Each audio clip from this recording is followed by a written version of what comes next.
चलिए तैयारी करते हैं, मेहनत, लगन, हिम्मत से अपने मकसद को पाने की,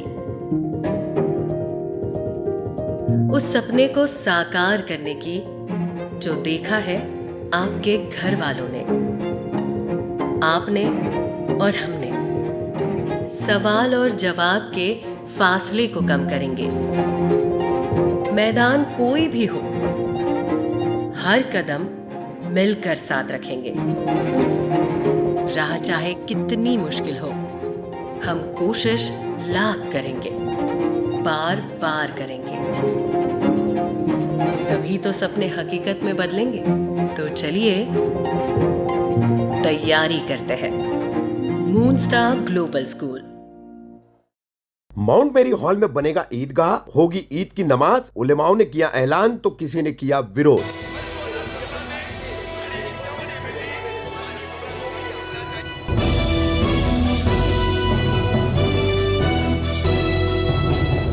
रफीक कामदार, हिंदुस्तानी रिपोर्टर पे आपका स्वागत है। कौसा वाई जंक्शन से ठीक लग करके जो मैरिज हॉल्स है, विभिन्न हॉल है, इन्हीं में से एक है माउंट मेरी हॉल। और माउंट मेरी हॉल से लग करके अन्य दूसरे भी हॉल यहाँ पर है। इन हॉल की तमाम जमीनों के मालिक एक ही हैं और ये हॉल जो है दूसरे लोगों द्वारा चलाए जाते हैं। अब इन्हीं हॉल में से एक माउंट मेरी हॉल में मौलाना अबू सालेह मिसबाही, मौलाना साजिदुर रहमान और मौलाना साजिद खान रिजवी, ऐसे कुछ उलेमाओं ने यहाँ पर ईदगाह टेम्पररी बेसिस पर बना करके ईद की नमाज पढ़ने का आयोजन जो है यहाँ पर किया है। ईद की नमाज के लिए लोगों को सहूलत हो, ताकि जहाँ लोग सड़कों पर नमाज पढ़ते तो सड़कों पर न पढ़े और इसे ईदगाह मान करके यहाँ ईद की नमाज पढ़ जाए। तो मौलानाओं ने इस संबंध में क्या जानकारी दी है, किस तरीके से पूरा ईदगाह बनेगा माउंट मेरी हॉल और उससे सटे हुए तमाम हॉल की जमीनों पर, और कैसे यहाँ पर नमाज का इंतजाम होगा। वहीं इस संबंध में कांग्रेस के वसीम सैयद ने इसका विरोध किया है और कहा है कि इसे ईदगाह कैसे कहा जा सकता है। बहरहाल पहले देखिए किस तरह से यहाँ पर ईदगाह बनेगा, क्यों बनेगा, उसकी क्या वजूहात है और क्या खुलासा है। उसके साथ मौलानाओं ने क्या जानकारी दी है प्रेस कॉन्फ्रेंस में, और उसके बाद क्यों विरोध कर रहे वसीम सैयद, वो भी। आपका क्या मकसद है? सबसे पहली बात तो मैं आप सभी मीडिया पर्सन का शुक्रिया अदा करता हूँ कि आप हमारी बात सुनने के लिए यहाँ पर हाजिर आए हैं।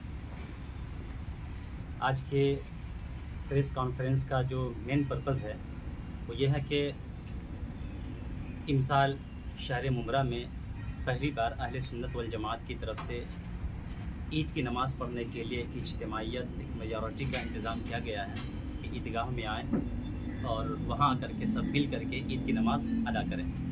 चूँकि हुआ ये कि रसूल करीम सल्लल्लाहु ताला अलैहि वसल्लम की ये एक पाकीज़ा सुन्नत है और ऐसी सुन्नत है कि हुज़ूर सल्लल्लाहु ताला अलैहि वसल्लम पंजवक्ता नमाज हो और जुमा की नमाज़ हो मस्जिद में अदा करते थे, लेकिन ईद की नमाज़ के लिए मस्जिद के बजाय आप ईदगाह का सिलेक्शन किया करते थे, ईदगाह में आते थे।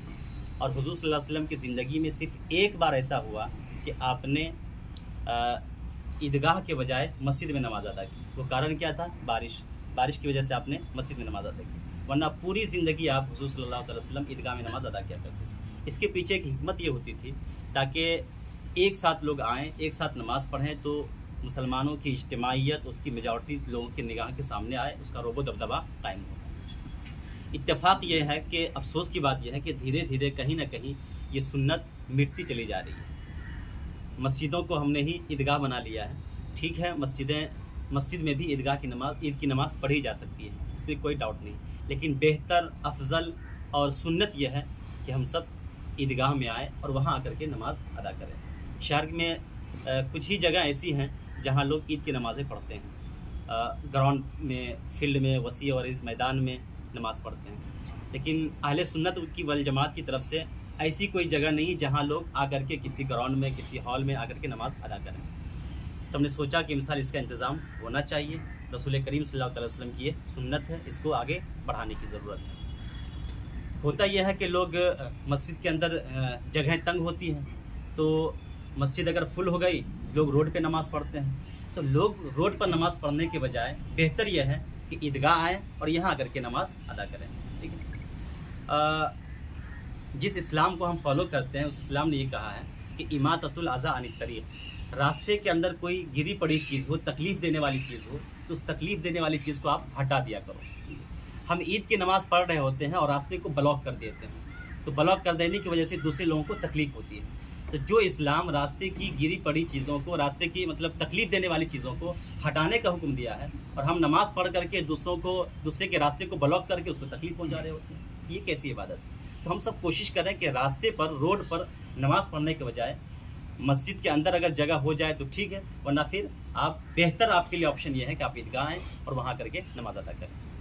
आखिर में मैं ये एक चीज़ क्लियर कर दूं कि चूँकि जहाँ हम लोगों ने नमाज़ पढ़ने का इरादा किया है ये माउंट मेरी हॉल है, यहाँ के ज़िम्मेदारान से बातचीत हुई, यहाँ हम लोगों ने नमाज़ पढ़ने का की एक प्लानिंग की है। इंशाल्लाह 8:15 पे यहाँ पे जमात खड़ी हो जाएगी। कितनी जमात एक ही होगी यहाँ जमात पर? होगी। एक ही जमात होगी अभी ये हॉल की कैपेसिटी क्या है, कितने लोग पढ़ सकते हैं? इंशाल्लाह 4000 के करीब लोग आ सकते मुमरा हैं। की आबादी को देखते हुए 4000 के लिए अगर आप ईदगाह का इंतजाम कर रहे हैं तो आपको नहीं लगता कि मतलब ये बहुत अच्छा मुनासिब सवाल नहीं? किया आपने।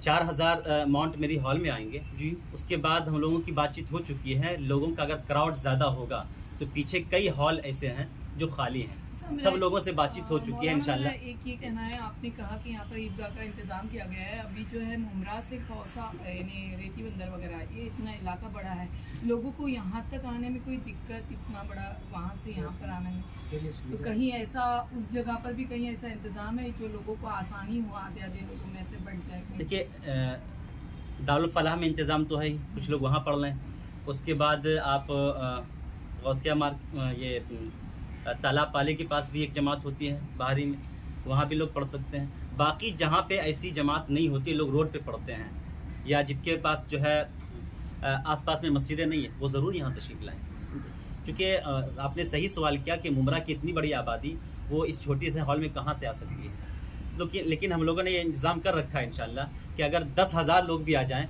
तो यहाँ पर वो सब के सब आ सकते हैं। पूरा हॉल हम लोगों ने खाली करवा रखा है इंशाल्लाह। जैसे ही क्राउड आएगा, हमारे वर्कर्स रहेंगे, हमारे जो है हमारी एक टीम है जो इसके लिए मुसलसल काम करेगी, वज़ू खाने का इंतज़ाम और इसके अलावा जो भी नीचे फ़र्श पर बिछाने की चीज़ें होंगी वो सब जो है इंशाल्लाह बिछा दिया जाएगा।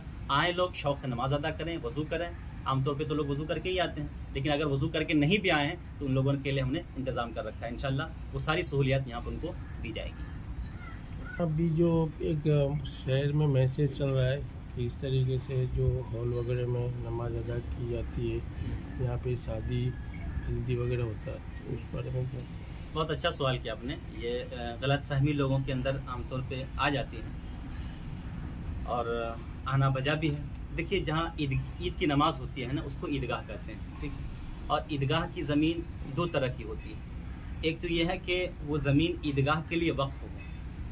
अगर ज़मीन ईदगाह के लिए वक्फ़ है ना, तो वहाँ पर कोई भी शादी का इवेंट या प्ले ग्राउंड वगैरह कुछ उसको नहीं बना सकते, क्योंकि ईद की नमाज़ के लिए वक्फ़ है। और अगर कोई ज़मीन ईद के लिए वक्फ़ नहीं है, वो कॉमन प्लेस है या सरकारी संस्था है या किसी कोई प्राइवेट जगह है, लेकिन ऑनर ने इजाज़त दे रखी है आपको पढ़ने के लिए, तो साल में एक मरतबा आप वहाँ पे ईद की नमाज़ पढ़ सकते हैं।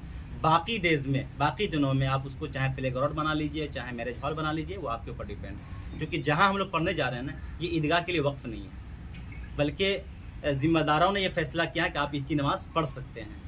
तो हम ईद की नमाज़ यहाँ पढ़ सकते हैं। बाकी डेज़ में जो यहाँ पे मैरिज हॉल है या जो कुछ भी है, हम उसको इवेंट कर सकते हैं। लेकिन यह है कि एक सवाल ये भी पैदा होता है आपके कहने से कि लोग ये कहते हैं कि यहाँ पे नाच गाने भी होते हैं। तो मुझे जैसा कि पता चला कि ज़िम्मेदारों से कि नाच गाने नहीं होते हैं, ठीक। तो शरीयत में तो खैर कहीं भी हो, वो ईद नाच गाने तो हर जगह नाजायज़ है, तो नाजायज़ हैं ही। ये मैरिज हॉल है, आमतौर पे लोग आते हैं, शादी ब्याह होती है, बच्चे खेलते भी हैं। पहले बताया कि ईदगाह में नमाज़ पढ़ने की हिकमत क्या थी। सबसे बड़ी हिकमत ये थी कि मुसलमान की इज्तिमाइयत, उसकी मेजॉरिटी का रोबो दबदबा कायम हो। आज हम जिस कदर इंतशार के शिकार हैं, आज ज़रूरत इस बात की है कि हम एक प्लेटफॉर्म पर आएँ, अपनी इज्तिमाइयत को दिखाएँ, अपनी मेजॉरिटी को साबित करें। तो इस वजह से आज के ज़माने में ये बहुत ज़्यादा ज़रूरत है कि हम ईद की नमाज़ टुकड़ों में पढ़ने के बजाय या रोड पर पढ़ने के बजाय एक साथ आएँ, एक प्लेटफॉर्म पर आएँ और अपनी इज्तिमाइयत का रोबो दबदबा लोगों की निगाहों के सामने कायम करें। इसलिए मैं मुमरा और गौसा के तमाम गयूर मुसलमानों से गुजारिश करूँगा कि आप तशरीफ़ लाएँ, एक साथ ईद की नमाज़ पढ़ें, एक साथ गले मिलें, मोहब्बतें बाँटें, खुश रहें और खुशियाँ बाँटने की कोशिश करें। वसीम भाई, जैसे कि अभी कुछ देर पहले एक प्रेस कॉन्फ्रेंस रखी गई थी और उसमें बताया गया है कि ये यहाँ पर जो ईद की इस साल की नमाज़ होगी वो माउंट मेरी हॉल में एक ईदगाह की तरह बनाया जाएगा और वहाँ पर नमाज़ अदा की जाएगी, तो इस पर आप क्या कहोगे? नहीं, ये प्रेस कॉन्फ्रेंस रखने वाले लोग जो हैं इन्होंने तकरीबन 250 से ज़ायद अइम्मा इस शहर के अंदर हैं जो मस्जिद के अंदर जो है वो पूरे महीना तरावीह पढ़ा रहे हैं और वहाँ पर 5 वक्त की नमाज़ें पढ़ा रहे हैं। ईद की वाजिब नमाज जो है वो भी उनकी सरबराही में होनी चाहिए थी, भले वेन्यू जो भी है वो डिसाइड किया गया हो वो अलग हो, तो उनसे कंसल्ट करके अगर ये ऐलान होता तो सही होता। लेकिन एक तरीक़े से जो है वो पर्टिकुलर अपना एक मैसेज चला लेना और एक जगह को जो कि एक प्राइवेट हॉल है जहाँ पर जो है वो शादियाँ की जाती हैं, जहाँ पर बर्थडे पार्टीज़ होती हैं, वहाँ पर ईदगाह का नाम दे देना ये सही नहीं है। और मैं समझता हूँ कि इसकी मुखालिफत जो है वो तमाम नमाजी करेंगे जिन्होंने पूरे रमज़ान जो है वो मस्जिदों में नमाज अदा की। तो ये सही रविश नहीं है कि अपनी ज़ाती राय जो है वो पूरे शहर पे थोप दी जाए।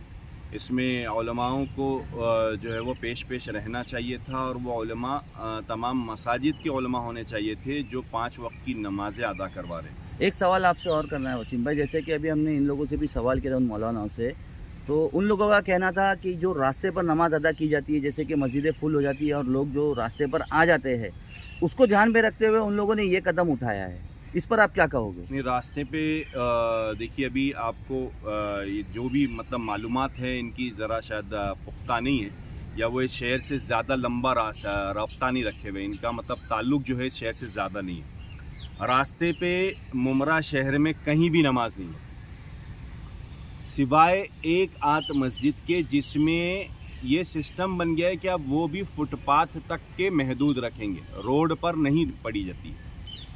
दूसरी बात ये है कि शहर के अंदर जो है वो बड़ी बड़ी जो जमातें होती है, जिसमें से पहली जमात अगर हम शहर शुरू होता है जैसा कि वो है हमारा मुमरा स्टेशन के पास रिजवी कंपाउंड के अंदर, अहले सुन्नत वल जमात की सबसे बड़ी मस्जिद है, मरकज़ माना जाता है इस वक्त शहर का, और माशाल्लाह शानदार तामीर हो रही है वो मस्जिद जो भी 7 माले की तकरीबन हो जाएगी। एक तो वहाँ पर जगह की गुंजाइश बढ़ा दी गई है, दूसरा बाजू में कंपाउंड ले लिया जाता है और वो रास्ते के ऊपर नहीं पड़ी जाती। दूसरी उसके बाद अगर आप देखोगे बहुत बड़ी जहाँ नमाज होती है तो वो दारुल फलाह जमात के ज़िम्मेदार लोग जो हैं वो अंदर कंपाउंड के अंदर जो है वो एक बड़ा मजमा आता है पूरे शहर का, वहाँ नमाज अदा की जाती है। अगर बीच में एक बात करें संजय नगर में गौसिया मस्जिद है तो वहाँ पर भी रोड पर नहीं आया जाता, वहाँ पर जो है वो जो फुटपाथ है वहीं तक के उसको लिमिट करके, वो भी 3 माले की होगी माशाल्लाह, वहाँ पे भी सब नमाज़ें। अच्छा, अगर कभी किसी तरीके से ज़्यादा रश हो भी जाता है, चूँकि सब लोग जो है वो ईद के वक्त घर में रहते हैं, तो अचानक जो है वो कैपेसिटी जो है वो ओवर कैपेसिटी हो जाती है, तो 1 जमात 2 जमात या 3 जमात करके उसको पूरा कर लिया जा रहा है।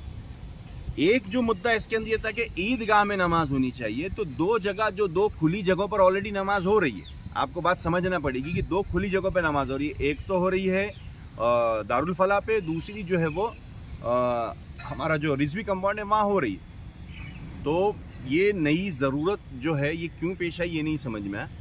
इसमें एक मैसेज चला था जिसके ऊपर पर्टिकुलर एक स्पॉन्सरशिप का नाम था, तो उसके ऊपर हमने एतराज़ जताया था, लेकिन अभी शायद वो हट गया है। तो हमारा ऐसा कोई एक प्राइवेट जगह के ऊपर ले करके नमाज़ पढ़ाने पर एतराज़ नहीं है, हम खाली ये कह रहे थे कि ईदगाह का नाम ना दिया जाए। मतलब आप इसकी मुखालिफत करते हो? नहीं, मैं मुखालिफत बोले तो अगर आप किसी भी हॉल को ईदगाह का नाम दोगे तो मैं उसकी मुखालिफत करूँगा। भैया कोई भी जगह है, रास्ता, उसको मस्जिद का नाम नहीं दिया जा सकता ना। ईदगाह का नाम इस्तेमाल करने की मुखालिफत है। बाकी आप प्राइवेटली जैसा एक बर्थडे पार्टी ऑर्गेनाइज होती है, भाई पूरे महीना लोगों ने रमज़ान में नमाज़ पढ़ी, अगर आप प्राइवेट नमाज़ पढ़ने के लिए ईद के लिए जाना चाहते हैं, मतलब कुछ सेक्शन के लिए, तो आपकी मर्ज़ी है, वो लोग आएंगे जो उन लोगों को आज जाना है वहाँ।